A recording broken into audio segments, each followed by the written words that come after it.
Hi, I'm Theresa Ellis, and I'm a Manassas City Councilwoman, and I am here to talk to someone in a really interesting career for the Shadow for a Day program that we are launching. It's our third year, and we're really excited to do a different format. I want to introduce Matt Brennan, and first of all, we're going to let him give you a little background about what he does. Matt? So my name is Matt Brennan. I am a senior environmental scientist and project manager for Keystone Consultants, which is an environmental engineering and survey and consulting firm out of Pennsylvania. My background is in environmental biology. I went to Radford University and studied biology and took kind of a technical route, learning plants, animals, endangered species, environmental permitting, those types of things, which really set me up for a career in the environmental consulting industry. Why did you decide to go into this career? What did you do as a child, and what led up to this? Did you always have this passion? I have, yeah. I mean, I've always been very interested in nature. I was a Boy Scout. I went through Scouts over here at Buck Hall Church here in Manassas. Got my Eagle Scout at 18, or just before I turned 18. So I, with my family and my father, we've always done a lot of backpacking and caving. I've always been instilled this humbleness for nature and appreciation for nature. And so, I think I just brought that into me in my adulthood. And what is a typical day in your life? So my title is I'm a senior environmental scientist, and what we do is support development projects. In this case, we typically work for utility projects, and as these utility companies design and implement large construction projects to provide natural gas to communities like Manassas here, or if it's other large development projects or say residential projects, our job is to make sure that the applicant, the developer, is doing everything they can to minimize impacts to environmental resources. And so by doing that, we are surveying for wetlands and streams on projects. We are identifying if there are any endangered species that could be detrimentally affected by these projects. And we are helping guide developers through the regulatory process and permitting process to allow them to complete their projects and have the least impact on environmental resources that are protected by our government. Namely, endangered species through the Endangered Species Act, clean water through the Clean Water Act, and stormwater management retention and through the county's stormwater management program. So Matt, you don't just sit at a desk all day, obviously. You do a lot, it sounds like you do a lot of research. What do you do when you get out in the field? What do you need to take with you? What are your top resources that you grab to take with you? The great thing about being an environmental scientist, we get to wear several different hats. And most of the time as environmental scientists, typically the front part of your career, you are out there in the field. You're learning all these technical skills. You have to know how to identify native and invasive plants. You have to know how to identify trees. You have to know how to do environmental assessments and identify different types of habitat types and stuff like that. A lot of what we're doing is what we call delineating wetlands, and wetlands and streams, again, are kind of the most highly regulated resource. Every project has a wetland and stream component where a developer is likely going to need to cross a wetland or stream to get to their project location, et cetera, et cetera. So what we're doing is we're out there, we've got soil augers for digging into the soil. We're out there doing vegetation data points, and so basically a wetland is defined by 3 parameters: wetland hydrology, hydrophytic vegetation, and hydric soil. And so what we're doing is we're going out there and we're identifying different vegetative communities across the site, and then hanging flags on the edges of where the wetlands are, where we're seeing those 3 parameters met. And then those flags get picked up by surveyors and get included into our engineering plans that get submitted for permit applications. So other types of environmental assessments that we're doing, we're looking at streams get regulated differently. There are several endangered species I can't harp enough about streams and wetlands being a resource that are highly regulated in this country, as it should be, because clean water is critical for the survival and sustainability of communities, humans, animals, all habitats. So we tend to find endangered mussels hitting a lot of these lists. Actually, interestingly enough, is bats. And so I love bats. My background, I have a very strong background in bats because I worked directly with a professor for several years doing bat surveys. Actually, I have a federal permit for handling endangered bats.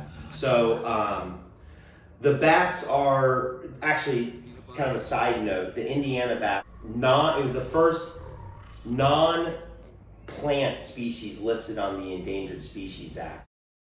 They were finding that fragmented habitat, tree clearing, impacts to their winter hibernacula, being caves through the Appalachians, were having a very detrimental effect on these bats. Basically, human interaction with their habitat was leading to the demise of this species. So the bat got listed. And then fast forward all the way to 2015, 2016, and one of our resident bats right here in Prince William County, even, the northern long-eared bat, it got listed due to a fungal disease called the white nose syndrome. And so right now, bats are really a hot topic. So bats, why are bats so important? Yeah, so bats are highly valuable. They are extremely important to our agriculture for eating insects. They help us to maintain and suppress our need for toxic herbicides and such that are used on farms. Are they pollinators? So actually, none of our eastern bats are pollinators. We do have pollinating bats on the west coast. All of our eastern bats are all insectivores, and so.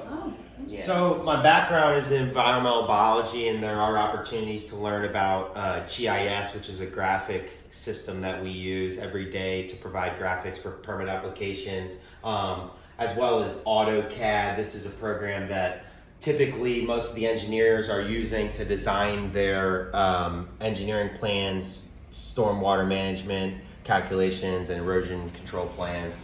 But you're going to find that every job is going to come with unique opportunities to learn different things. You're never going to know everything coming out of school. You're always going to need to learn things on the job. You need to be flexible. You need to be willing to learn. And it's, it's just important that you're not intimidated by what you know or what you don't know when you go into a job. You need to be willing to learn things, those who succeed at continuing to learn will succeed in their careers.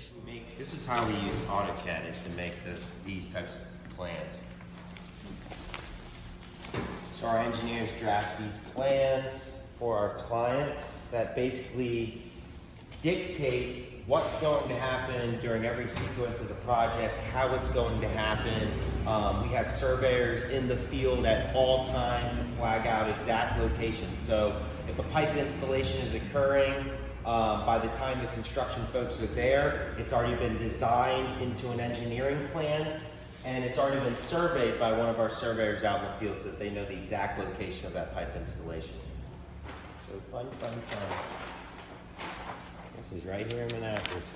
I'm always working on these projects. So here you go. Maybe look at this, because this is kind of how we dictate. Like, see, if we're doing a stream crossing here,